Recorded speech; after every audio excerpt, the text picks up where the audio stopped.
Hello friends, welcome to Rithanika kitchen. இன்றைக்கி பார்க்க போகிறது ஃப்ரூட் கஸ்டர்ட் எப்படி பண்ணுறதுன்னு பார்க்கலாம்.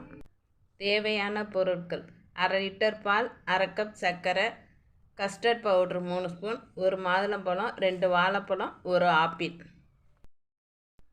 தேவைக்கேற்ப பழத்தை கட் பண்ணிக்கலாம். முதல்ல பாலை காய்ச்சிடலாம். பால் நல்லா கொதி வந்துடுச்சு.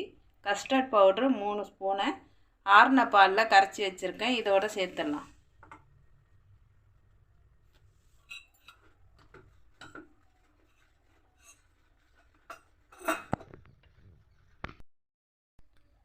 அடுத்து சர்க்கரையை சேர்த்துடலாம்.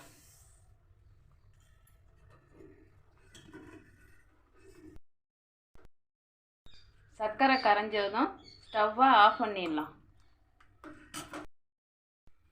ஆறின பிறகு ஒரு பாக்ஸில் ஊற்றி ஃப்ரீசரில் 8 மணி நேரம் வச்சிடலாம். 8 மணி நேரத்துக்கு அப்புறம் ஃப்ரீசர்லேருந்து எடுத்தாச்சு. கொஞ்சம் கொரகொரப்பாக இருக்கிறதால மிக்சியில் அரைச்சிட்டு வந்துடலாம். அரைச்சதை ஒரு பாக்ஸில் மாற்றியாச்சு.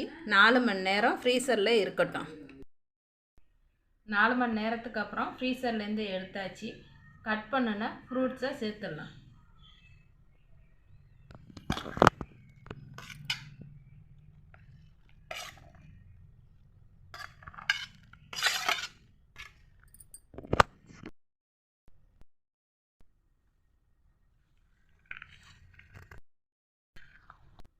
எல்லாத்தையும் நல்லா சேர்த்து கலந்துடலாம். இப்போ இதை நாம் பவுலில் மாற்றிடலாம்.